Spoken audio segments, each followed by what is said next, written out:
ഏറ്റവും നല്ല സാക്ഷ്യങ്ങൾ 20 കൊല്ലമായും 14 വർഷമായും മക്കളില്ലാത്തവർക്ക് ഉടമ്പടി എടുത്തപ്പോൾ 2 മക്കളെ വീതം കിട്ടിയതാണ്. 9 കൊല്ലമായി മക്കളില്ലാത്തവർക്ക് ഉടമ്പടി എടുത്തപ്പോൾ 3 കുഞ്ഞുങ്ങളെ ഒറ്റ പ്രസവത്തിൽ കിട്ടിയതാണ് നല്ല സാക്ഷ്യങ്ങൾ. അപ്പോൾ മക്കൾ എന്ന് പറയണത് കൃപാസനത്തിലെ അമ്മയുടെ ഒരു പ്രധാനപ്പെട്ട പരിഗണനാ വിഷയമാണ്. അപ്പോൾ ഡോക്ടർ അങ്ങനെ പറഞ്ഞു, നിങ്ങൾക്ക് സെമനില്ല, കൗണ്ടില്ല, മൊബിലിറ്റി ഇല്ല, ഇതൊക്കെ ശാസ്ത്രീയമായ സത്യങ്ങളാണ്. പക്ഷേ ശാസ്ത്രീയമായ സത്യത്തിലല്ല ഉടമ്പടി വർക്ക് ചെയ്യണത്. Not by merit. സയൻസ് എല്ലാം എന്താണ്? നമ്മുടെ മെറിറ്റാണ്. പക്ഷേ ഉടമ്പടിയിൽ എന്താ ഉള്ളത്? ഗ്രേസ് ആണുള്ളത്. Not by merit but by grace. അപ്പോൾ ഈ 20 കൊല്ലമായിട്ട് മക്കളില്ലാന്നവർ പിന്നെ എങ്ങനെ ഇരട്ട പ്രസവിച്ചത്? അത് കർത്താവിൻ്റെ ശക്തിയാലാണത്. അതുകൊണ്ട് മക്കളില്ലാത്തവർക്ക് അടിവയറ്റിൽ അവർ കൈവെക്കേണ്ടതാണ്. എന്നെ കേൾക്കുന്ന എവിടെയെങ്കിലുമുള്ള ജനങ്ങളൊക്കെ എല്ലാം യേശുനാമത്തിൽ ഇപ്പോൾ അടിവയറ്റിൽ കൈവെക്കട്ടെ. സേമൻ ഇല്ലാത്തവർക്ക് ഇപ്പോൾ കർത്താവ് സേമൻ ഉണ്ടാക്കിയെടുക്കുക. മൊബിലിറ്റി ഇല്ലാത്തവർക്ക്, കൗണ്ട് ഇല്ലാത്തവർക്കെല്ലാം കർത്താവ് നമ്മളെ സൃഷ്ടിച്ചവനെ അറിയാം. സൃഷ്ടികൾ വരുന്ന പരാധീനതയെ പരിഹരിക്കാൻ പോകുന്നവനാണ്. കൈ അടിച്ച് സ്വീകരിക്കട്ടെ. ഹല്ലേലൂയ, യേശുവേ സ്തോത്രം. Hallelujah, hallelujah, hallelujah. യേശുവിന്റെ നാമത്തിലെ സൗഖ്യം പ്രാപിക്കട്ടെ. യേശുവിന്റെ നാമത്തിലെ ശക്തി പ്രാപിക്കട്ടെ. മക്കൾ ഇല്ലാത്തവർക്ക് യേശുവിന്റെ നാമത്തിൽ മക്കളെ ലഭിക്കട്ടെ. ഹല്ലേലൂയ. അഭിഷേകമേ, അഭിഷേകമേ, കാറ്റായി വീശണമേ, കാറ്റായി വീശണമേ. ഓ അഭിഷേകമേ, അഭിഷേകമേ, കാറ്റായി വീശണമേ, കാറ്റായി വീശണമേ. ജോലിയില്ലാത്തവര്, സാമ്പത്തികമായ കടങ്ങൾ, നിങ്ങളെ ചുമ്മാ ഇങ്ങനെ സാമ്പത്തിക കടം എല്ലാവർക്കും ഉള്ളതാണ്. അതുകൊണ്ട് അങ്ങനെ ഒരു വിഷയമെടുത്ത് പ്രാർത്ഥിക്കുക എല്ലാം നിങ്ങൾ ഓർക്കണം. കാര്യം ഇവിടെ കേൾക്കുന്ന സാക്ഷ്യങ്ങൾ കേട്ടാൽ മനസ്സിലാകും. സാമ്പത്തിക കടങ്ങൾ പരിഹരിക്കാൻ ഒരു മാർഗ്ഗവും ഇല്ലാത്തവരെയും അമ്മ മാതാവ് പുതിയ മാർഗ്ഗം നൽകി സെറ്റ് ചെയ്യണത്. നമ്മൾ സാക്ഷ്യങ്ങളുണ്ട്. അതിൻ്റെ 1500ഓളം സാക്ഷ്യങ്ങളാണ് യൂട്യൂബിലുള്ളത്. അതിൻ്റെ സാമ്പത്തിക കടമില്ലാത്ത എത്രയോ പേരാണ് ഉള്ളത്. അവർക്ക് രക്ഷപ്പെടുന്ന വഴികൾ നിങ്ങൾ അതിൻ്റെ യൂട്യൂബിൽ നിന്ന് വായിച്ച് മനസ്സിലാക്കണം. പ്രാർത്ഥി കർത്താവായ ദൈവമേ, ജോലിയില്ലാത്തവരെ, സാമ്പത്തികമായ കടങ്ങളാല് വല്ലാതെ വേദനിക്കുന്നവരെ, ഒരു വരുമാന മാർഗവും ഇല്ലാത്തവരെ, ഉള്ള വരുമാന മാർഗങ്ങളെ നശിച്ചുകൊണ്ടിരിക്കുന്നവരെ പരിശുദ്ധ അമ്മേ, ദിവ്യകൃപാനയുടെ ഇപ്പോൾ പ്രാർത്ഥിക്കണമേ. സാമ്പത്തിക മേഖലകളെ യേശുവിന്റെ നാമത്തില് സൗഖ്യമാകട്ടെ, ശക്തി പെറട്ടെ. എല്ലാ പ്രശ്നങ്ങളും യേശു നാമത്തില് ശക്തി പ്രാപിച്ചുകൊണ്ട് പരിഹരിക്കപ്പെടട്ടെ. ഹല്ലേലൂയ. അധിക വരുമാനം ആഗ്രഹിക്കുന്നവരെ, പ്രമോഷൻ ആഗ്രഹിക്കുന്നവരെ, തൊഴിൽ രഹിതരായിട്ടുള്ളവരെ എല്ലാവരെയും സമർപ്പിക്കുന്നു. സാമ്പത്തിക ഞെരുക്കത്തിൽ കഴിയുന്നവരെ, കടഭാരത്തിൽ കഴിയുന്നവരെ, ജീവിത ഭീഷണിയിൽ കഴിയുന്നവരെ സംരക്ഷിക്കണമേ, തത്സമയം ഇടപെടണമേ. ഹല്ലേലൂയ. അനുഗ്രഹത്തിൻ അധിപതിയേ, ആനന്ദകൃപ പെരുന്നതിയേ, അനുഗ്രഹത്തിൻ അധിപതിയേ, ആനന്ദകൃപ പെരുന്നതിയേ, അനുദിനം നിൻ പാദഗതിയേ, അടിയേരുനിൻ കൃപമതിയേ, അനുദിനം നിൻ പാദഗതിയേ, അടിയേരുനിൻ കൃപമതിയേ. നമുക്ക് എന്തും പ്രാർത്ഥിക്കാൻ പറ്റുന്നൊരിടമാണ് കൃപാസനം. പരിശുദ്ധ അമ്മയുടെ മധ്യസ്ഥത്തിലെ ഒരു പ്രോട്ടീൻ കുറഞ്ഞു പോയ സാക്ഷ്യം പറഞ്ഞില്ലേ? പ്രോട്ടീൻ ഉള്ള ഒന്നും കഴിക്കാൻ പാടില്ല. നമുക്കറിയാമല്ലോ, ശരീരം വെയിറ്റ് വെക്കണമെങ്കിൽ പ്രോട്ടീൻ വേണം. പക്ഷെ കഴിക്കാൻ പാടുന്നില്ലെങ്കിൽ ആ രോഗമുള്ളവർക്കെല്ലാം 12 കിലോ വരെ കുറവാണ് വെയിറ്റ്.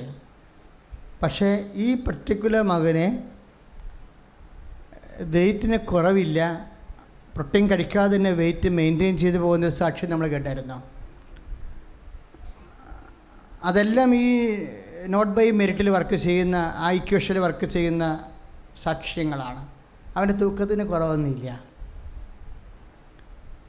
ബൈബിൾ എപ്പോഴും പറയും, കർത്താവാണ് എൻ്റെ ഇടയൻ, എനിക്കൊന്നിനും അത് തൂക്കമായാലും ആക്കമായാലും എന്തായാലും കർത്താവിൻ്റെ പൊസിഷൻ, ദൈവത്തിൻ്റെ കൃപ അതിലേക്ക് പ്രവർത്തിച്ച് കഴിയുമ്പോൾ ഞാനിപ്പോൾ പ്രാർത്ഥിക്കാൻ പോകുന്നത് ഇതുപോലുള്ള ഇത് ശാരീരികമായ വൈകല്യം. ചില ആൾക്കാർക്ക് സ്വഭാവ വൈകല്യങ്ങളുണ്ട്, ചിലർക്ക് വിശ്വാസത്തിൽ നിന്ന് അകന്നു പോയവരുണ്ട്, ചിലർക്ക് ആത്മാവിനെ പണയപ്പെടുത്തുന്ന ഭൗതിക ബന്ധനങ്ങളിൽ ചെന്ന് അകപ്പെട്ടു പോയവരുണ്ട്. അവർക്ക് എന്താണെന്ന് പോലും മനസ്സിലാകണില്ല. ഈശോ എന്താണ്, നിത്യജീവൻ എന്താണ്, ആത്മാവിന് നഷ്ടം എന്താണ്, ഒന്നും അറിയത്തില്ല. ആകപ്പാടെ അറിയാവുന്ന തിന്നാനറിയാം, പിന്നെ ശാരീരികമായ കുറേ വൈകൃതങ്ങളല്ലാതെ വേറെ ഒന്നും അറിയാം. ഭയങ്കര ബുദ്ധിയൊക്കെ ഉണ്ടാകും, പക്ഷെ കഥയില്ല, പട്ടിയുടെ സ്വഭാവമാണ്. അപ്പം അങ്ങനെ ഭയങ്കര ശാരീരിക വൈകല്യങ്ങളും സ്വഭാവ വൈകല്യങ്ങളുള്ള ആൾക്കാരുണ്ട്. അതുമൂലം മാതാപിതാക്കന്മാർ ഒത്തിരി എന്ത് ചെയ്യും, ഇവനൊന്ന് ചത്ത് കിട്ടിയാൽ മതി എന്ന് പോലും സങ്കടപ്പെട്ട് വിഷമിക്കുന്ന മാതാപിതാക്കന്മാരുടെ കണ്ണുനീര് കൃപാസനത്തിൽ തളം കെട്ടി നിൽക്കുന്നുണ്ട്. വൈകല്യമുള്ള സ്വഭാവങ്ങൾ, പിടിവാശിയുള്ള മക്കൾ, ഒരു കാര്യമില്ലാതെ എപ്പോഴും ചവിട്ടിക്കൂട്ടുന്ന രീതിയിലുള്ള പെരുമാറ്റങ്ങൾ, അതുമൂലം വിവാഹം ഡൈവേഴ്സിനോട് അടുക്കുന്നത്, അതുപോലെ കേസിന് പോണത്, അവർക്ക് തന്നെ അറിയില്ല അവരെന്താണ് ചെയ്ത് കൂട്ടണമെന്ന്. അത്തരം വലിയ ഭ്രാന്തന്മാരും ഭ്രാന്തികളും കുടുംബത്തെ നരകതുല്യമാക്കി തീർക്കുന്ന പൈശാചിക ശക്തികളുടെ മേലെ ദൈവത്തിൻ്റെ കൃപ പ്രവർത്തിക്കാൻ വേണ്ടി സ്തുതിക്കട്ടെ. Hallelujah.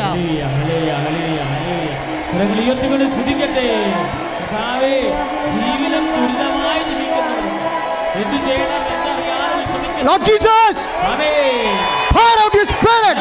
In the name of Jesus, I command you. Hallelujah. ദൈവത്തിന്റെ അഭിഷേകം ചൊരിയുകയാണ്. കർത്താവ് നിങ്ങളെ സ്പർശിക്കുകയാണ്. കരങ്ങളടിച്ച് കർത്താവിനെ വാഴ്ത്തി പറയട്ടെ. അത്ഭുതമായ വിടുതൽ തലമുറകൾക്കെന്നും അവകാശം.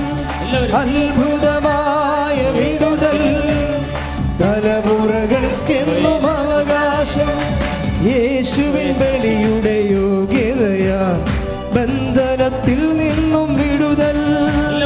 യേശുവിൻ ബലിയുടെ യോഗ്യതയാ ബന്ധനത്തിൽ നിന്നും ബന്ധനമഴിയട്ടെ, കെട്ടുകൾ പൊട്ടട്ടെ, ബന്ധനമഴിയട്ടെ, കെട്ടുകൾ പൊട്ടട്ടെ. യേശുവിൻ്റെ തിരുരക്തം ഞങ്ങളിൽ നിറയട്ടെ, യേശുവിൻ്റെ തിരുരക്തം ഞങ്ങളിൽ നിറയട്ടെ. വിശ്വാസ പ്രമാണം ചെയ്യട്ടെ. The Lord Jesus Christ poured out His Spirit at the Pharisee, soaked with the precious blood, and with the authority of the Catholic Church, the power of Jesus Christ, with the emeritus of the Holy Priesthood, I bless and hallow these relics, those used in our grace and peace and power.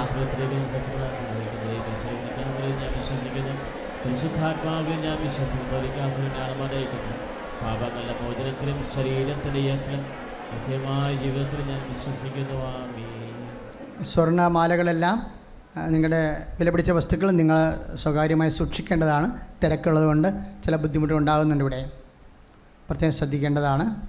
നേർച്ച വസ്തുക്കൾ കൃപാസന സ്റ്റോളിൽ നിന്ന് മാത്രമേ, വെഞ്ചരിച്ച നേർച്ച വസ്തുക്കളാണ് വേണ്ടതെന്നെങ്കിൽ അത് കൃപാസന സ്റ്റോളിൽ നിന്ന് വാങ്ങിക്കേണ്ടത്.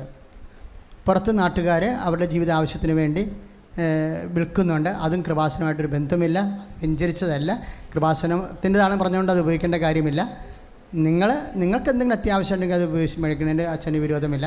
പക്ഷേ കൃപാസനം എന്ന് പറയണത് അതിൻ്റെ നേർച്ച വസ്തുക്കൾ അതിൻ്റെ അനുഷ്ഠാന വിധി പ്രകാരമാണ്. ഉടമ്പടി പ്രാർത്ഥനയും ഉപവാസവും ദൈവബലി അർപ്പിച്ചിട്ട് പ്രത്യേക വിധത്തിലാണ് ഉടമ്പടിക്ക് വേണ്ടി ആശീർവദിക്കുന്നത്. അത് കൃപാസനത്തിൻ്റെ മതിൽക്കെട്ടിൻ്റെ ഉള്ളിലാണ് ആ സ്റ്റോളുകളിൽ നിന്ന് ലഭിക്കത്തുള്ളത്. നിറച്ച് ഇന്ന് ഉടമ്പടി പ്രാർത്ഥന ദിവസം ഒന്നും ഉടമ്പടി പുതുക്കലില്ല. ഉടമ്പടി പുതുക്കൽ ശരിയാവാത്ത കൊണ്ടാണ്. ഭയങ്കര തിരക്കിൽ ഉടമ്പടി കൊണ്ട് ഉദ്ദേശിക്കുന്ന കാര്യങ്ങൾ നടക്കണില്ല. അതുകൊണ്ടാണ് ഉടമ്പടി പുതുക്കൽ അവസാനിപ്പിച്ചിരിക്കുന്നത്. പക്ഷേ ഉടമ്പടി പുതുതായിട്ട് എടുക്കാൻ പറ്റും. പക്ഷേ 2.5 മണിക്കൂർ ക്ലാസ് ഉണ്ട്. അത് മനസാക്ഷിയോട് കൂടാൻ ഉദ്ദേശിക്കുന്നവർ മാത്രമേ, തന്നെ ആ ക്ലാസ് കൂടിക്കഴിഞ്ഞ് മാത്രമേ ആ ക്ലാസ്സിൽ നിന്ന് വെച്ചവർക്ക് ചീട്ട് കൊടുക്കും. ആ ചീട്ട് കൊണ്ടേ കൊടുത്താൽ മാത്രമേ ഉടമ്പടി ചെയ്യിക്കത്തുള്ളൂ. അല്ലാതെ നിങ്ങൾ മതിലൊക്കെ വെച്ചുകൊണ്ട് ഉടമ്പടി പൂർത്തീകരിച്ചുകൊണ്ട് വന്ന് അവിടെ കൗൺസിലിംഗ് പോയി കുത്തിയിരിക്കുന്ന ആ പഴയ പ്രാന്തം പരിപാടിയൊന്നും നടക്കത്തില്ല. അതൊക്കെ ദോഷം ചെയ്തിട്ടുണ്ട് ഒത്തിരി. അതുകൊണ്ട് ക്ലാസ് കൃത്യമായിട്ട് കൂടിയിട്ട് ഞങ്ങൾ ക്ലാസ് കഴിയുമ്പോൾ ഞങ്ങൾക്ക് ചീട്ട് തരും. ആ ചീട്ടും കൊണ്ടുപോയാണ് കൗൺസിലിങ്ങിന് വേണ്ടി പോകേണ്ടത്. സമാപന ആശീർവാദം സ്വീകരിക്കുക. വസ്തുക്കൾ ഉയർത്തിപ്പിടിക്കട്ടെ, ഇരുകരങ്ങൾ ഉയർത്തി സ്തുതിക്കട്ടെ. ഇതാ കർത്താവ് നിങ്ങളെ ആശീർവദിക്കാൻ പോവുകയാണ്. നീ ഉടമ്പടിയിൽ സമർപ്പിച്ച കാര്യങ്ങളെല്ലാം ഓർക്കണം. പുതുക്കിയപ്പോൾ സമർപ്പിച്ച കാര്യങ്ങൾ ഓർക്കണം. ജീവിക്കുന്ന ദൈവം തന്നെ ആശീർവദിക്കാൻ കരങ്ങൾ ഉയർത്തി യേശുവേ എന്ന് വിളിക്കട്ടെ. കർത്താവിത ആശീർവദിക്കാൻ ദൂരങ്ങളിൽ നിന്ന് പ്രാർത്ഥിക്കുന്നവരെ ആശീർവദിക്കുന്നു. കർത്താവെ സ്പർശിക്കണമേ, ഈശോയെ ബന്ധിക്കണമേ, ഈശോയെ ഏറ്റെടുക്കണമേ, സംരക്ഷിക്കണമേ. ഹല്ലേലൂയ. മാരക രോഗങ്ങൾ സൗഖ്യപ്പെടുത്തണമേ, തീരാവ്യാധികളിൽ നിന്നും കടക്കലിൽ നിന്ന് മോചിപ്പിക്കണമേ. യേശുവേ യേശുവേ. ശിരസ് നമിച്ച് പരിശുദ്ധ പരമ ദിവ്യകാരുണ്യ ഈശോയ്ക്ക് പരിശുദ്ധ പരമ ദിവ്യകാരുണ്യ ഈശോയ്ക്ക്. ആദ്യമായി രണ്ടാം തവണയും ഈ അൾത്താരയിൽ കയറിയെന്ന് സാക്ഷ്യം പറയാനായിട്ട് സാധിച്ചതിന് പരിശുദ്ധ അമ്മയ്ക്കും ഈശോയോടും ഞാൻ നന്ദി പറയുന്നു. എൻ്റെ പേര് ഗ്ലിസോ ജേക്കബ്, കളമശ്ശേരി സെൻറ്റ് ജോസഫ് ഇടവക അംഗമാണ്. ഞാനിവിടെ 2023 ജൂലൈയിൽ ഇവിടെ ഒരു സാക്ഷ്യം പറഞ്ഞിട്ടാണ് പോയത്. അപ്പോൾ ജർമ്മനിക്കാണ് പോയത്. ജർമ്മനിക്ക് പോകുമ്പോൾ എനിക്ക് വെറും 2 മോഡ്യൂൾ മാത്രമേ ഉണ്ടായിരുന്നുള്ളൂ. അപ്പോൾ അവിടെ ചെന്നപ്പോൾ എനിക്ക് ബാക്കി 2 മോഡ്യൂളും കൂടി എഴുതിയെടുക്കണമായിരുന്നു. അവിടെ ചെന്നതിന് ശേഷം എനിക്കൊരു ഹോസ്പിറ്റലിൽ ഭയങ്കര ഇൻറ്റീരിയർ സൈഡ് ആയതുകൊണ്ട് എനിക്ക് ഏകദേശം ഒരു കാർഡ് കഴിഞ്ഞിട്ട് ഹോസ്പിറ്റൽ കഴിഞ്ഞിട്ടും കാർഡ്. അപ്പോൾ അങ്ങനത്തെ ഒരു ഇൻറ്റീരിയർ അവസ്ഥ നമ്മളിവിടെ നാട്ടിലൊന്നും കാർഡുകൾ ശരിക്കും കണ്ടിട്ട് പോലും ഉണ്ടാവില്ല. പക്ഷെ അവിടെ ചെന്നതിന് ശേഷം ഏകദേശം ഏത് ഷിഫ്റ്റ് എടുത്താലും എനിക്കൊരു ഒറ്റയ്ക്ക് പോകേണ്ട അവസ്ഥ. അതായത് അവിടെ ബസ്സുകളൊക്കെ കുറവാണ്. അപ്പോൾ ഒന്നല്ലെങ്കിൽ ഡെയിലി ഏതെങ്കിലും ഒരു ഷിഫ്റ്റ് എടുത്താൽ പോലും 3.5 കിലോമീറ്റർ ഞാൻ നടന്നിട്ടാണ് പോയിക്കൊണ്ടിരുന്നത്. ഇപ്പോൾ ജൂലൈയിൽ ചെന്ന് 2 മാസത്തും കഴിയുമ്പോഴേക്കും അവിടെ തണുപ്പ് വരും. അപ്പോൾ തണുപ്പ് വരുമ്പോൾ മഞ്ഞ് പെയ്യുമ്പോഴൊക്കെ പാടാണ്. അപ്പോൾ ഞാൻ തുടക്കത്തിൽ എനിക്ക് കുറച്ച് ബുദ്ധിമുട്ടൊക്കെ അനുഭവിച്ചിരുന്നു. അവിടെ ചെന്ന സമയത്ത് ജർമ്മൻസ് ഒന്നും നമ്മളോട് മിണ്ടത്തില്ല. ഇവരെന്താ പറയുന്നതെന്ന് എനിക്ക് പകുതിയും മനസ്സിലാകത്തില്ല. അപ്പോൾ എനിക്ക് മനസ്സിലായി അവിടെ നിന്ന് എത്രയും പെട്ടെന്ന് പരീക്ഷ എഴുതി വേറൊരു ഹോസ്പിറ്റലിലേക്ക് മാറണമെന്ന്. അത് മാത്രമല്ല, ഉടമ്പടി എടുത്തിട്ട് ഇവിടെ നിന്ന് പോയിട്ട് എനിക്ക് അവിടെ ചെന്നിട്ട് പള്ളിയുണ്ട്, പക്ഷെ അവിടെ കുർബാനകളൊക്കെ മാസത്തിൽ ചിലപ്പോൾ 1 തവണയോ 2 തവണയൊക്കെ കാണത്തുള്ളൂ. അത് ഇൻറ്റീരിയർ സൈഡ് ആയതുകൊണ്ട് അച്ഛന്മാർ വരുന്നത് കുറവാണ് അങ്ങോട്ട്. അപ്പോൾ അങ്ങനെ ഒരു സാഹചര്യത്തിൽ എനിക്ക് കുർബാന കാണാനോ ഒന്നും എനിക്ക് പറ്റിയിരുന്നില്ല. അപ്പോൾ ഏകദേശം ഒരു 4 മാസത്തോളം ഞാൻ അവിടെ നിന്ന് അതിനുള്ളിൽ തന്നെ പരിശുദ്ധ അമ്മ, ഞാൻ ഡെയിലി ഈ നമ്മളുടെ ഞങ്ങൾ നഴ്സസ് ഡ്യൂട്ടി സ്റ്റേഷനിലേക്ക് പോകുമ്പം ഈ ഉപ്പിട്ടിട്ടാണ് പ്രാർത്ഥിച്ചുകൊണ്ടിരുന്നത്. ഉപ്പിട്ട് പ്രാർത്ഥിക്കും എത്രയും പെട്ടെന്ന് അവിടെ നിന്ന് ഹോസ്പിറ്റലിൽ മാറാനുള്ളൊരു വഴി പരിശുദ്ധ അമ്മ ഒരുക്കി തരണമെന്ന്. അതുപോലെ തന്നെ പരിശുദ്ധ അമ്മ എനിക്ക് എക്സാമിനുള്ള ഡേറ്റ് എത്രയും പെട്ടെന്ന് ഒരുക്കി തന്നു. ഈ എക്സാമിന് പോകുന്നതിന് മുൻപും ഞാൻ അവിടെ എക്സാം ഹാളിലിട്ട് പ്രാർത്ഥിച്ചു. അതുപോലെ തന്നെ പരിശുദ്ധ തൈലം നെറ്റിയിൽ കുരിശ് വരച്ച് പ്രാർത്ഥിച്ചിട്ടാണ് എക്സാമിന് കയറിയതൊക്കെ. ഈ എക്സാമിന് പാസ്സായി അതിന് ശേഷമാണ് എനിക്ക് അവിടെ നിന്ന് ഉറുക്കുണ്ടേ എന്നുള്ളൊരു സർട്ടിഫിക്കറ്റ് കിട്ടത്തുള്ളൂ. അതായത് അവിടുത്തെ രജിസ്റ്റേർഡ് നഴ്സായാൽ മാത്രമാണ് എനിക്ക് മാറാൻ പറ്റത്തുള്ളൂ. ഇപ്പം ഞാൻ ഇവിടുന്ന് പോയ സമയത്ത് എൻ്റെ ഏജൻസി പറഞ്ഞിരുന്നു 2 കൊല്ലം അവിടെ നിൽക്കണം. ആ 2 കൊല്ലം നിന്നതിന് ശേഷം മാത്രമേ മാറാൻ പറ്റത്തുള്ളൂ. പക്ഷെ ഞാൻ ഹോസ്പിറ്റലുകാരായിട്ട് യാതൊരു കരാറും ഇല്ലായിരുന്നു. അതുകൊണ്ട് തന്നെ എനിക്ക് ഉറപ്പായിരുന്നു എനിക്ക് അവിടെ നിന്ന് മാറാൻ പറ്റും. ഇപ്പം ഈ 2 മാസം കഴിഞ്ഞപ്പോൾ തന്നെ അവിടെ മഞ്ഞ് വീഴ്ച തുടങ്ങി. ഞാൻ നടക്കുന്ന വഴിയൊക്കെ 2-3 പ്രാവശ്യം ഈ മഞ്ഞത്ത് വീഴാൻ തുടങ്ങിയപ്പോൾ എനിക്ക് മനസ്സിലായി എത്രയും പെട്ടെന്ന് ഇവിടെ നിന്ന് എക്സാമിൻ്റെ റിസൾട്ട് വന്ന് കഴിയുമ്പോൾ തന്നെ എനിക്ക് മാറാനുള്ളൊരു അവസരം മാതാവ് നൽകുമെന്ന് എനിക്ക് ഉറപ്പായിരുന്നു. ഡെയിലി ഞാൻ ഉപ്പിട്ട് തന്നെ ആയിരുന്നു. ആ ഉപ്പിലായിരുന്നു എൻ്റെ ആശ്രയം മൊത്തം. അത് കഴിഞ്ഞതിന് ശേഷം ഞാൻ ഇടയ്ക്ക് എൻ്റെ ഒരു ഫ്രണ്ടിൻ്റെ സ്ഥലമാണ് കൊളോൺ എന്ന് പറഞ്ഞത്. ജർമ്മനിയിലുള്ളവർക്ക് അറിയാൻ പറ്റും. അത് അത്യാവശ്യം വലിയ സിറ്റിയാണ്. അപ്പോൾ അവിടെ ആ കൊളോൺ ഡോമിൻ്റെ അവിടെ ചെന്ന് ആ എൻട്രൻസിൻ്റെ അവിടെ ചെന്നപ്പോഴേക്കും മാതാവ് കൈ വിരിച്ച് നിൽക്കുന്ന ഒരു രൂപമുണ്ട്. അവിടെ ചെന്ന് ഞാൻ പ്രാർത്ഥിച്ചപ്പോൾ ഞാൻ ഇങ്ങനെ പ്രാർത്ഥിച്ചുള്ളൂ. എനിക്ക് അവിടെ കുമ്പസാരം നടക്കുന്നില്ല. ഞാൻ വർക്ക് ചെയ്തിരുന്ന സ്ഥലത്ത് ഏകദേശം 4-5 മാസമായി ഞാൻ കുമ്പസാരിച്ചിട്ട്. അതുപോലെ കുർബാനയ്ക്കാണെങ്കിൽ എനിക്ക് ഭയങ്കര ബുദ്ധിമുട്ട്. അപ്പം എനിക്ക് മാറ്റം കിട്ടുന്ന ഒരു സ്ഥലത്ത് എനിക്ക് മലയാളത്തിൽ കൺഫെഷൻ ചെയ്യാൻ പറ്റണം മാസത്തിൽ 1 തവണയെങ്കിലും. അതുപോലെ 1 തവണയെങ്കിലും കുർബാന മലയാളത്തിൽ കൂടാൻ പറ്റണം. ഇത് മാത്രമായിരുന്നു. പിന്നെ എൻ്റെ കാരുണ്യ പ്രവർത്തികളൊക്കെ അത്യാവശ്യം ഞാൻ ഹോസ്പിറ്റലിൽ തന്നെയായിരുന്നു ചെയ്തുകൊണ്ടിരുന്നത്. അവിടെ നമുക്ക് അതിനുള്ള കൂടുതൽ സാഹചര്യങ്ങളൊന്നുമില്ല. പിന്നെയാണെങ്കിൽ ഞാൻ നാട്ടിലേക്ക് പൈസ അയച്ച് അങ്ങനെയായിരുന്നു ഓരോ കാര്യങ്ങൾ. പ്രവർത്തനമാണെങ്കിൽ ഞാൻ ഇവിടുന്ന് കുറച്ച് പത്രം മേടിച്ചു കൊണ്ടുപോയിട്ടാണ് അവിടെ ചെയ്തുകൊണ്ടിരുന്നത്. അപ്പോൾ ഏകദേശം ഡിസംബർ ആയപ്പോഴേക്കും 2023 ഡിസംബർ ആയപ്പോഴേക്കും എനിക്ക് കൊളോൺ, ഞാൻ പ്രാർത്ഥിച്ച ഏത് പള്ളിയാണോ അതിൻ്റെ ചുറ്റളവിൽ ഏകദേശം ഒരു 20 മിനിറ്റ് യാത്രയേ ഉള്ളൂ എനിക്ക് കൊളോണിലേക്ക്. അപ്പോൾ ഞാൻ അവിടെ ചെന്ന് ഹോസ്പിറ്റലിലേക്ക് എല്ലാ കാര്യങ്ങളും റെഡിയായി. അവിടെ ചെന്ന സമയത്തും എനിക്ക് ഒരുപാട് ബുദ്ധിമുട്ട്. പുതിയ ഹോസ്പിറ്റലാണ്, എനിക്ക് ഭാഷയൊന്നും അറിയത്തില്ല. ഇവരെന്താ പറയുന്നത്, ഇംഗ്ലീഷുകാർക്കാണെങ്കിൽ അവർ നമ്മളോട് എന്തെങ്കിലും പറഞ്ഞിട്ട് മനസ്സിലാവുന്നില്ലെങ്കിൽ അവർ പിന്നീട് നമ്മളോട് സംസാരിക്കത്തേ ഇല്ല. അപ്പോൾ എനിക്ക് ഈ ഡ്യൂട്ടി പരമായിട്ട് നമുക്കൊരു ഏരിയയാണ് നമുക്ക് തരുന്നത്. ആ ഏരിയയിലുള്ള പേഷ്യൻസ് പറയുന്നത് നമുക്ക് മനസ്സിലാവണം. നമ്മൾ അവരോട് കമ്മ്യൂണിക്കേഷൻ നല്ലൊരു ഇമ്പോർട്ടൻ്റ് ആണ്. ജർമ്മനിയിൽ നമുക്ക് ഭയങ്കര പാടാണ് ലാംഗ്വേജ്. ഞാൻ പഠിച്ചിട്ട് പോയി എന്ന് പറഞ്ഞാലും നമ്മൾ അവിടെ ചെല്ലുമ്പോൾ പകുതി കാര്യങ്ങൾ അവരെന്താ പറയുന്നതെന്ന് മനസ്സിലാകത്തില്ല. പുതിയ ഹോസ്പിറ്റലിൽ ചെന്നതിന് ശേഷവും ഞാൻ ഡെയിലി ഞാനിപ്പോൾ 1 വർഷമായ പുതിയ ഹോസ്പിറ്റലിൽ ചെന്നിട്ട് ആ ഹോസ്പിറ്റലിൽ ചെന്ന സമയത്ത് അവിടെ കൂടെയുള്ളവരൊന്നും എന്നോട് സംസാരിക്കത്തുമില്ല. ഞാൻ ഡെയിലി ഉപ്പിട്ട് പ്രാർത്ഥിക്കും. ഞാൻ ഇത്രേ പ്രാർത്ഥിച്ചിരുന്നുള്ളൂ. അവർ പറയുന്നത് എന്താണെന്ന് എനിക്ക് മനസ്സിലാവണം, ഞാൻ പറയുന്നത് എന്താണെന്ന് അവർക്ക് മനസ്സിലാവണം. അത് മാത്രമേ ഞാൻ പ്രാർത്ഥിച്ചിരുന്നുള്ളൂ. കാരണം അത്ര നല്ല ഫ്ലുവൻ്റ് ഒന്നുമല്ല എൻ്റെ ജർമ്മൻ. അങ്ങനെ ഞാൻ പ്രാർത്ഥിച്ച് എന്നും ഉപ്പിട്ട് പ്രാർത്ഥിച്ച് അവിടെ എനിക്ക് നിലനിൽക്കാൻ പറ്റുന്നുണ്ട്. ഇപ്പം വേറെ ഒന്നും, അതായത് കൂടുതലൊന്നും ഞാൻ ആഗ്രഹിക്കുന്നില്ല. അവിടെ നിലനിൽക്കാൻ പറ്റണം, അത് മാത്രമായിരുന്നു. അപ്പോൾ അവിടെ ആദ്യത്തെ 2 മാസം പ്രൊബേഷണറി പീരീഡ് ആയിരുന്നു. അതിനുശേഷം അവരെന്നെ ആറനായിട്ട് എടുത്തു. ഇതിലൊക്കെ എനിക്ക് എന്നെ ഏറ്റവും അത്ഭുതപ്പെടുത്തുന്ന ഒരു കാര്യം എന്താണെന്ന് വെച്ചാൽ, എനിക്കൊന്നും അറിയത്തില്ല ജർമ്മൻ. പക്ഷെ ഞാൻ കഴിഞ്ഞ് വന്ന ഏകദേശം, ഞാനിപ്പോൾ 1 വർഷമായി, ഞാൻ കഴിഞ്ഞ് വന്ന ഏകദേശം 6 പേര് അവിടെ റെസിഗ്നേഷൻ ഇട്ട് പോയി. കാരണം വേറെ ഒന്നുമല്ല, അവിടെ നിൽക്കാൻ കുറച്ച് പാടാണ്. നമുക്ക് ലാംഗ്വേജ് ഇല്ലാതെ അവർക്ക് നമ്മളെ ഒരു ബോധ്യം വരണം, നമ്മളവിടെ ഹാൻഡിൽ ചെയ്യാൻ പറ്റുമെന്നുള്ളത്. ആ ഒരു ബോധ്യം എനിക്ക് ഇന്നത് കിട്ടുന്നുണ്ടെങ്കിൽ അത് പരിശുദ്ധ അമ്മയുടെ ഒരൊറ്റ ഇതുകൊണ്ട് മാത്രമാണ് ഞാൻ അവിടെ ഇന്ന് ജോലി ചെയ്യുന്നത്. ഇതിനുള്ളിൽ തന്നെ ഞാൻ അവിടെ ഒരിക്കലും വീടൊന്നും വേണമെന്ന് ആഗ്രഹിച്ചത് അല്ല. നിങ്ങൾക്ക് അറിയാൻ പറ്റുമായിരിക്കും, പുറത്ത് നമ്മൾ ഇവിടെ നിന്ന് UK ഏത് കൺട്രി പോയാലും വീട് കിട്ടാൻ ഭയങ്കര പാടാണ്. അപ്പം നമുക്കൊരു ഫാമിലി വിസയ്ക്ക് വീടിന് നമുക്ക് കിട്ടിയാൽ മാത്രമാണ് നമുക്ക് വിസയ്ക്ക് വെക്കാൻ പറ്റത്തുള്ളൂ. അപ്പം ഞാൻ 2024 മെയ് മാസത്തിൽ ഞാൻ ഇങ്ങനെ പ്രാർത്ഥിച്ചു. എന്നും പ്രാർത്ഥനയുണ്ട്, എൻ്റെ വീട് കിട്ടണം, വിസയ്ക്ക് വെക്കണമെന്നുണ്ടെങ്കിൽ വീട് കിട്ടണം. അപ്പോൾ മെയ് 1-ാം തീയതി തന്നെ, ഉണക്കമാസം 1-ാം തീയതി തന്നെ പരിശുദ്ധ അമ്മ, ഞാൻ വീട് കാണാൻ പോയതാണ്. അപ്പോൾ അവിടെ ചെന്നപ്പോൾ ഞാൻ ഉപ്പിട്ട് പ്രാർത്ഥിച്ചിരുന്നു, ഹോസ്പിറ്റലിൻ്റെ അടുത്ത് തന്നെ എനിക്ക് കിട്ടണം, എനിക്ക് അധികം ദൂരം നടക്കാനൊന്നും വയ്യ, കാരണം ഇതിന് മുൻപത്തെ അനുഭവങ്ങളുള്ളതുകൊണ്ട്. അങ്ങനെ ആ വീട് തന്നെ ഞാൻ വീട് കാണാൻ എനിക്ക് താക്കോലാണ് തന്നത്, ഇന്ന് മുതൽ എടുത്തോ എന്നുള്ള രീതിക്ക്. അങ്ങനെ പറഞ്ഞ് എനിക്ക് ഹോസ്പിറ്റലിൻ്റെ അടുത്ത് തന്നെയാണ് ഞാൻ താമസിക്കുന്നതൊക്കെ. വീടൊക്കെ കിട്ടി. അതിനുശേഷം ഫാമിലി ഈ വർഷത്തിലുടനീളം പല അനുഭവങ്ങളും എനിക്ക് ഉണ്ടായിട്ടുണ്ട്. ഒരുപാടൊന്നും എനിക്ക് പറയാൻ പറ്റത്തില്ല ഇതിലെ കൂടെ. പക്ഷേ എങ്കിലും രോഗികളായിട്ടൊക്കെ ആണെങ്കിലും പലപ്പോഴും പ്രാർത്ഥിക്കാനും ഒക്കെ പറ്റിയിരുന്നു. പിന്നെ ഞാൻ ഇവിടെ വന്നതിന് ശേഷം ഞാൻ പറഞ്ഞു എനിക്ക് കൺഫെഷൻ്റെ കാര്യം. അപ്പോൾ എൻ്റെ തൊട്ടടുത്ത് തന്നെ ഒരു OCD അച്ഛന്മാരുടെ ഒരു ആശ്രമമുണ്ട്. അവിടെ 7 അച്ഛന്മാരുണ്ട്. അപ്പം എനിക്കെപ്പം അവരായിട്ടൊക്കെ ഞാനിപ്പോൾ നല്ല കമ്പനിയിലാണ്. വേറെ ഒന്നും കൊണ്ടല്ല, നമുക്ക് അവിടെ കൺഫെഷനൊക്കെ ആണെങ്കിൽ ഇവരെ വിളിച്ച് പറഞ്ഞ് ഇവരുടെ സൗകര്യം നോക്കി നമുക്ക് പോയി കൺഫെഷനൊക്കെ ചെയ്യാൻ പറ്റും. അതുപോലെ തന്നെ കൊളോണിൽ പ്രെയറൊക്കെ നമ്മൾ മാസത്തിൽ 1 തവണയാണ് മലയാളത്തിലുള്ളൂ. അതിനൊക്കെ പോയി അറ്റൻഡ് ചെയ്യാനൊക്കെ ആയിട്ട് പരിശുദ്ധ അമ്മ എന്നെ അനുഗ്രഹിച്ചു. അങ്ങനെ ഇവിടെ വന്ന് എനിക്ക് 2-ാം തവണയും സാക്ഷ്യം പറയാൻ പറ്റുന്നത് തന്നെ ഞാൻ വിചാരിച്ചതല്ല. കാരണം എൻ്റെ ഈ ചെറിയ സാക്ഷ്യങ്ങളൊക്കെ ഇവിടെ എല്ലാവരും പറയുന്ന സാക്ഷ്യങ്ങൾ വെച്ച് നോക്കുമ്പോൾ എൻ്റെ ചെറിയൊരു സാക്ഷിയാണ്.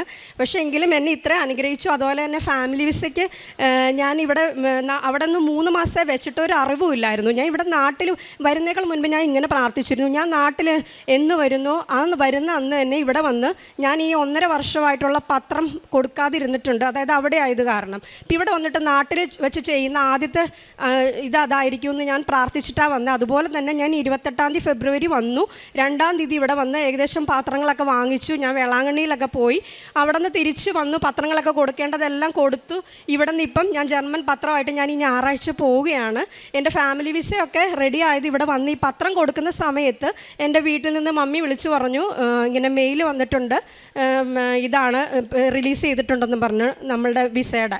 അപ്പം നെക്സ്റ്റ് ഡേ തന്നെ അത് കിട്ടുകയും പിന്നെ അതുകൂടാതെ ഞാൻ നാട്ടിൽ വന്നിട്ട് സ്ഥലമൊന്നും ഞാൻ നോക്കാനുള്ളൊരു പ്ലാനൊന്നും ഇല്ലായിരുന്നു. പക്ഷേ ഇവിടെ വന്നപ്പം എനിക്ക് തോന്നിയൊരു നോക്കാം, നമ്മൾ വീടിൻ്റെ അടുത്തൊരു സ്ഥലം കണ്ടുവച്ചു. Parents already കണ്ടുവച്ചു. പക്ഷെ നമുക്കത് കിട്ടണമെന്നൊന്നുമില്ല. എന്നാൽ ലോണിന് അപ്ലൈ ചെയ്യാൻ ചെല്ലുമ്പം ഇവിടെ ആരൊക്കെ ലോണിന് അപ്ലൈ ചെയ്യുന്നുണ്ടോ അതുപോലെ തന്നെ എനിക്ക് നല്ല പാടായിരുന്നു. 1.5 വർഷം കൊണ്ട് എനിക്ക് ഒരിക്കലും ഒരു ലോണൊന്നും ജർമ്മനിയിലാണെന്ന് പറഞ്ഞിട്ട് കാര്യമൊന്നുമില്ല, NRIക്ക് ലോൺ കൊടുക്കുന്നില്ലെന്നൊക്കെ അവർ പറയുന്നത്. പക്ഷേ എൻ്റെ ഒരു സ്റ്റേറ്റ്മെൻറ്റ് എടുക്കാനായിട്ട് ഞാൻ വേറൊരു ബാങ്കിൽ ചെന്നപ്പം എൻ്റെ മമ്മിയോട് അവിടുത്തെ മാനേജറിന് നല്ല പരിചയമുള്ളതായതുകൊണ്ട് പുള്ളിക്കാരി പറഞ്ഞു, ഇവിടെ നിന്ന് എന്തുകൊണ്ടാണ് നിങ്ങൾ ലോൺ എടുക്കാത്തതെന്ന് ചോദിച്ചു. നമ്മൾ ഒരുപാട് തവണ പല സ്ഥലങ്ങളിലും പോയി. പക്ഷേ ഇത്രയും ദിവസങ്ങൾക്കുള്ളിൽ എനിക്കൊന്നും ഒരു പോസിറ്റീവായിട്ടുള്ള ഒരു റെസ്പോൺസ് ഒരു ബാങ്കിൽ നിന്നും വന്നില്ല. പക്ഷേ ഈ കഴിഞ്ഞ ശനിയാഴ്ച അവരെന്നെ വിളിച്ചിട്ട് പറഞ്ഞു ഇങ്ങോട്ട് വന്ന് ഇവിടെ നിന്ന് ലോൺ തരാമെന്ന്. അങ്ങനെ ലോണിൻ്റെ എല്ലാ കാര്യങ്ങളും, അതായത് ഒരു സ്ഥലം മേടിക്കുമെന്നോ ഒരിക്കലും ഒരു ലക്ഷക്കണക്കിനുള്ള ഇതൊന്നും എൻ്റെ മനസ്സിലില്ല. പക്ഷേ എങ്കിലും ആ ഒരു ഇത് ഏകദേശം നമുക്ക് കുറച്ച് കാര്യങ്ങളൊക്കെ ഒതുക്കി വെച്ച് പവർ ഓഫ് അറ്റോർണി ഇപ്പം മദറിൻ്റെ പേരിലേക്ക് ആക്കിയിട്ട് പോകുന്ന തരത്തിലുള്ള എല്ലാ കാര്യങ്ങളും പരിശുദ്ധ അമ്മ അനുഗ്രഹിച്ച് തന്നു. അങ്ങനെ ഇത്രയും ചെയ്തു തന്ന പരിശുദ്ധ അമ്മയ്ക്ക് ഈശോയ്ക്ക് 1000 നന്ദി. പിന്നെ കാരുണ്യ പ്രവർത്തികളായിട്ട് ഞാൻ അവിടെ ആയിരിക്കുന്ന സമയത്ത് നാട്ടിലേക്ക് ഇങ്ങനെ ഓൾഡ് ഏജ് ഹോമിൽ പൈസയ്ക്ക് അങ്ങനെയായിട്ട് കൊടുക്കുമായിരുന്നു. പിന്നെ പത്രപ്രവർത്തനം ഞാൻ ഇവിടെ നിന്ന് ജർമ്മൻ പത്രം വാങ്ങിച്ച് അവിടെ കൊണ്ടുപോയി കൊടുക്കാറുണ്ട്. ഇപ്പോഴും ഞാൻ വാങ്ങിച്ചിട്ടുണ്ട് കൊണ്ടുപോയി അവിടെ കൊടുക്കാനായിട്ടുള്ളത്. ഞാൻ ആദ്യമൊന്നും അത്ര കൺഫെഷൻ അത്ര പ്രാധാന്യമൊന്നും കൊടുത്തില്ലായിരുന്നു. ഇപ്പം ഒരുപാട് കൺഫെഷൻ നടത്തിയിട്ട്, അതായത് കൺഫെഷന് വേണ്ടി മാത്രമാണ് പല കാര്യങ്ങളിലും ഞാൻ മാതാവിനോട് എൻ്റെ ആ സ്ഥലം തന്നെ ചേഞ്ച് ചെയ്യാനായിട്ട് ചോദിച്ചത്. കാരണം എനിക്ക് അതിൻ്റെ കാര്യത്തിൽ ഏകദേശം 5 മാസത്തോളം യാതൊന്നും നടക്കാൻ പറ്റിയില്ലായിരുന്നു. അപ്പം അതുപോലെ തന്നെ പരിശുദ്ധ അമ്മ എനിക്ക് കൺഫെഷനുള്ള കാര്യങ്ങളും, അതുപോലെ ഓൺലൈൻ കുർബാനയാണ് ഞാൻ കാണുന്നത്. കാരണം നമുക്ക് അവിടെ ഡെയിലി കുർബാനകളൊന്നും ഇല്ല, സൺഡേ മാത്രമേ ഉള്ളൂ. സൺഡേ ചിലപ്പോൾ നമുക്ക് ഡ്യൂട്ടി ആണെങ്കിൽ പോകാൻ പറ്റത്തില്ല. അപ്പം അങ്ങനെയുള്ള സമയത്തൊക്കെ ആണെങ്കിൽ ഓൺലൈൻ കുർബാനകളിലായിരുന്നു കൂടുതലും കണ്ടുകൊണ്ടിരുന്നത്. ഇത്രയും ചെയ്തു തന്ന പരിശുദ്ധ അമ്മയ്ക്കും ഈശോയ്ക്കും 1000 നന്ദി. യേശുപ്പനും എൻ്റെ അമ്മ മാതാവിനും 1000 നന്ദി പറഞ്ഞുകൊണ്ട് ഞാൻ എൻ്റെ അമ്മ മാതാവ് എനിക്ക് തന്ന എല്ലാ നന്മകളും ഞാൻ ഇവിടെ പറയുകയാണ്. ആദ്യമായി ഞാൻ പറയുന്നത്, ഞാൻ എന്നെ തന്നെ ആദ്യം പെട്ടെന്നൊന്ന് പറഞ്ഞേക്കാം. എൻ്റെ പേര് വത്സല, ഞാൻ പോട്ടങ്കോട് നിന്നാണ് വരുന്നത്. എൻ്റെ ഭർത്താവ് മരിച്ചു പോയിട്ട് 17 വർഷമായി. എനിക്ക് 2 പെൺകുട്ടികളാണ്. മൂത്ത ആളാണ് ഈ നിൽക്കുന്നത്. എൻ്റെ മകളെ കല്യാണം കഴിഞ്ഞിട്ട് 1.5 വർഷമായി. ഞാനിവിടെ ആദ്യമായിട്ട് വരുന്നത് ഏപ്രിൽ 2024 ഏപ്രിൽ 3-ാം തീയതിയാണ്. ഞാൻ എൻ്റെ അമ്മ മാതാവ് എനിക്ക് നേടിത്തന്ന എൻ്റെ മകളുടെ വിവാഹം, എൻ്റെ അമ്മയാണ് ആദ്യം ഇവിടെ ഉടമ്പടി എടുത്തത്. അപ്പം അതുവഴി എൻ്റെ മകളെ വിവാഹം ഞാനൊന്നും അറിഞ്ഞില്ല, എല്ലാം എൻ്റെ അമ്മ മാതാവ് എനിക്ക് നടത്തി തന്നതാണ്. അതിന് നന്ദി പറയാനായിട്ടാണ് ഞാനിവിടെ വന്നത്. നന്ദി പറഞ്ഞു. ഞാനിവിടെ നിന്ന് ഉടമ്പടി എടുത്തു. ഞാൻ തിരിച്ച് വീട്ടിൽ പോയി. ഞാനന്ന് ചിന്തിച്ചത്, എൻ്റെ അമ്മ മാതാവ് എനിക്കെല്ലാം നേടിത്തന്നു. അപ്പോൾ അമ്മ മാതാവിനോട് എനിക്കൊന്നും പറയാനില്ല. അപ്പം ഞാൻ മറ്റുള്ള കാര്യങ്ങളാണ് ഞാൻ എൻ്റെ കുഞ്ഞമ്മയുടെ മക്കളുടെ കാര്യമൊക്കെയാണ് ഞാൻ എഴുതിയത്. ഞാൻ വീട്ടിൽ പോയി. മെയ് മാസത്തിൽ എനിക്ക് കിണറില്ലായിരുന്നു. അപ്പം ഇങ്ങോട്ട് വന്ന് എന്നോട് നിനക്ക് കിണർ കുഴിക്കണ്ടേ മോളെ എന്ന് ചോദിച്ചു. ഞാൻ പറഞ്ഞു ഞാൻ കിണർ കുഴിക്കണം. അപ്പം കിണർ കുഴിച്ചു. എല്ലാ കാര്യങ്ങളും ഞാനൊന്നും അറിഞ്ഞില്ല. ആ കൺട്രാക്ട് തന്നെയാണ് കിണറെല്ലാം കുഴിച്ച് തന്നതും. എനിക്ക് കിഴക്ക് നിന്നാണ് എനിക്ക് ഊറ്റ് കണ്ടതും. നല്ല 10-26 തൊടിയോളം ആഴമുണ്ട് കിണറിൽ. വെള്ളം കണ്ടു. ഇന്ന് വരെ നമുക്ക് വെള്ളത്തിനൊരു ബുദ്ധിമുട്ടില്ല. ഞങ്ങൾ ഒത്തിരി വെള്ളത്തിന് ബുദ്ധിമുട്ട് അനുഭവിച്ചിട്ടുണ്ട്. രണ്ടാമത്തെ സാക്ഷ്യം എന്ന് പറയുന്നത്, എനിക്കൊരു ആക്സിഡൻ്റ് ഉണ്ടായിരുന്നു. എൻ്റെ തെറ്റ് തന്നെയാണ്. ഇടതുവശത്ത് കുഴിയായതുകൊണ്ട് വലതുവശത്തോട്ട് വണ്ടിയെ കൊണ്ടുവന്നപ്പോൾ ഫ്രണ്ടിൽ നിന്ന് വന്നൊരു കാറും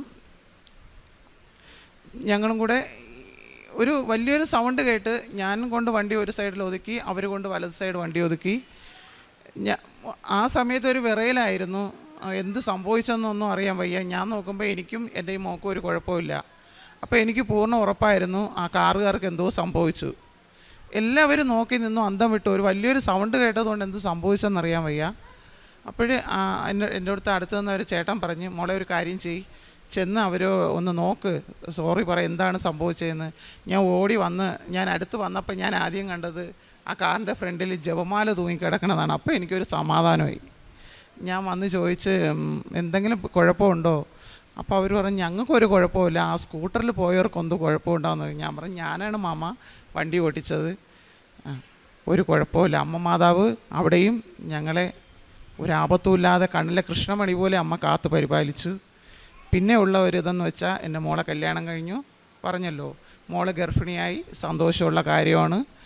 5-ാം മാസം ആയപ്പോഴാണ് പറയുന്നത് എൻ്റെ മോളെ കുഞ്ഞിന് കംപ്ലൈൻ്റാണ്. ഡോക്ടറിൻ്റെ ഭാഷയിൽ പറഞ്ഞു കഴിഞ്ഞാൽ, അവരെ ഭാഷയിൽ പറഞ്ഞാൽ മംഗോളിസോ എന്ന് പറയും. അപ്പോൾ ഈ മംഗോളിസോ എന്ന് പറയുന്നത് എന്താണെന്ന് ഇതുവരെ ഞാൻ കേട്ടിട്ട് പോലുമില്ല. അപ്പം മോളെന്നെ വിളിച്ചു പറഞ്ഞ് അമ്മ എന്തോ പ്രശ്നമുണ്ടെന്ന് പറഞ്ഞ് സ്കാൻ ചെയ്ത ഡോക്ടർ വെള്ളിയാഴ്ചയാണ് കാണിക്കാനുള്ളത്, ഇന്ന് തന്നെ പറ്റുമെങ്കിൽ കൊണ്ടുപോയി കാണിക്കാൻ പറഞ്ഞു. ഞാൻ പറഞ്ഞു മക്കളെ നിൽക്ക്, ഞാൻ വരട്ടെ, വന്നിട്ട് കൊണ്ട് കാണിക്കാം. അപ്പം ഞാൻ ഒരു കാര്യം പറയാൻ വിട്ടുപോയി. എനിക്ക് യൂട്രസിൻ്റെ സർജറിയൊക്കെ കഴിഞ്ഞ ഒരു വ്യക്തിയാണ്. ഞാൻ പറഞ്ഞു എൻ്റെ സർജറി നമുക്ക് ചെയ്ത ഡോക്ടറിനെ കൊണ്ട് കാണിക്കാം.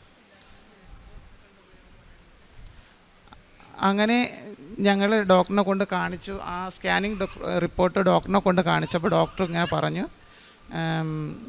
ഇത് മംഗോളിസോ എന്ന് പറയുന്ന ഒരു രോഗമാണ്, മിക്കവാറും കുഞ്ഞിനെ അബോർഷൻ ചെയ്ത് കളയേണ്ടി വരുമെന്ന് പറഞ്ഞു.